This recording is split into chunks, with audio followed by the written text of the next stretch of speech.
Hola, ¿cómo están todos? Un abrazo cariñoso, que el Señor les bendiga y qué bueno que podemos tener una oportunidad más para hacer un mensaje bíblico breve. Vamos a examinar hoy día el tema de cómo puedo saber o cómo puedo escoger la iglesia a la cual debo ir. Y para eso vamos a leer un pasaje aquí en Mateo 16, el versículo 13. Así dice la palabra de Dios. Viniendo Jesús a la región de Cesarea de Filipo, preguntó a sus discípulos diciendo: ¿Quién dicen los hombres que es el Hijo del Hombre?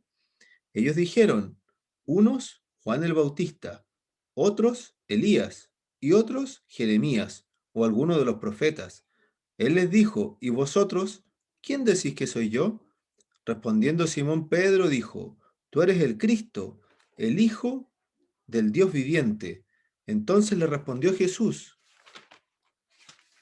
Bienaventurado eres, Simón, hijo de Jonás, porque no te lo reveló carne ni sangre, sino mi Padre que está en los cielos.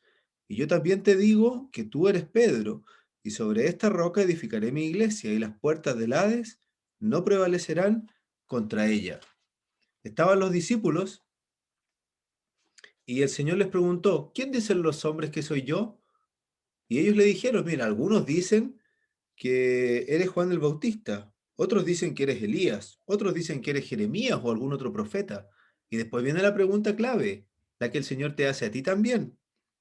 ¿Y vosotros? ¿Quién decís que soy yo? Querido, ¿quién es para ti el Señor Jesucristo? ¿Quién es? ¿Es un buen hombre? ¿Es alguien que hizo muchas cosas? ¿Es un personaje que me contaron que murió en una cruz por mis pecados? ¿O es tu Salvador y tu Señor el que gobierna tu vida? Primera pregunta que tienes que responder delante de Dios. Miren, Pedro dijo: Tú eres el Cristo, el Hijo del Dios viviente. Tú eres el que venía desde el cielo a dar su vida por mí, el Hijo de Dios que tomó mi lugar en la cruz del Calvario. Esa debe ser la respuesta de un hijo de Dios. El Señor Jesucristo le respondió: Bienaventurado eres. No te lo reveló carne ni sangre, sino mi Padre que está en los cielos. Y después le dijo algo que es muy importante. Le dijo: y sobre esta roca edificaré mi iglesia. Sobre esta verdad de que el Señor Jesucristo es el Cristo, el Hijo del Dios viviente, el Señor dijo que iba a edificar su iglesia. Y eso es muy importante porque la iglesia cristiana se edifica sobre Cristo, no se edifica sobre ningún hombre ni sobre ninguna organización. Se edifica sobre una persona, que es el Señor Jesucristo. El Señor dijo: sobre esta roca edificaré mi iglesia. Entonces, ¿cómo debe ser la iglesia a la que yo debo ir? Bueno, debe ser una iglesia que ame y que ponga al Señor Jesucristo en el lugar principal, por supuesto. Si no, no podría ser una iglesia cristiana. Si no tiene a Cristo como el principal allí, ser, a quien adorar, a quien seguir, a quien escuchar.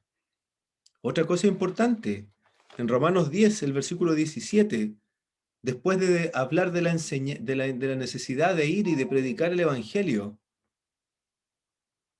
en el versículo 17 dice: Así que la fe es por el oír, y el oír por la palabra de Dios. La fe viene por escuchar, sí, pero por escuchar la palabra de Dios.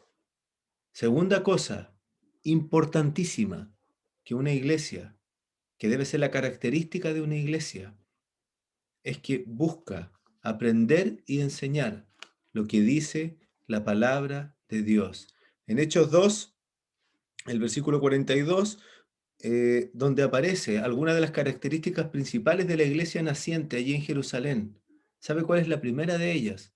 Dice: perseveraban en la doctrina de los apóstoles, se mantenían firmes, siguiendo lo que los apóstoles le habían enseñado. Equivalente para nosotros podría ser lo que dice la Escritura. Esto es muy importante. Una iglesia debe ser bíblica. Debe ser cristiana, porque Cristo es el Señor de cada uno de sus miembros, pero debe ser bíblica. Allí debe estar los fundamentos de cómo se reúne, de lo que hace. Cuidado, cuidado. con creer y practicar cosas que no están en la Escritura. 99% de posibilidades es que a Dios no le agraden. Porque Dios dejó su libro y la fe viene por el oír y por el oír la palabra de Dios. Y porque la iglesia del primer tiempo se esforzaba en practicar la palabra de Dios, lo que los apóstoles le habían dicho que eran las instrucciones que el Señor había dejado para su iglesia, porque es de Él, no es de ninguno de nosotros. La iglesia es de Cristo y Él es el Señor de la iglesia. Ningún otro, ningún hombre, ninguna persona puede tener más autoridad allí. Solamente el Señor. Piénsalo, porque la iglesia a la que todo creyente debe ir, en la que todo creyente debe participar, que eso también es algo que dice la Escritura, que debemos congregarnos, no debemos dejar de hacerlo. Pero ¿cómo ir? ¿Cómo escoger? Bueno, Cristo tiene que estar en primer lugar y la Escritura. Esa es la forma como podemos ir en pasos seguros avanzando respecto a dónde ir, a dónde estar y a quién escuchar. Cuidado, porque clubes de buenas personas hay muchos. Buenas intenciones, hay muchos hombres con buenas intenciones, pero la iglesia es un diseño del Señor, es de Él. Él la compró a precio de su sangre, Él dejó la forma como debemos reunirnos, lo que debemos hacer. No lo cambiemos, no tenemos derecho de hacerlo, porque el que dio su vida por ti fue el Señor Jesucristo. Él es quien manda. Un abrazo grande y si tienes alguna duda, escríbeme, porque estaré a tu disposición.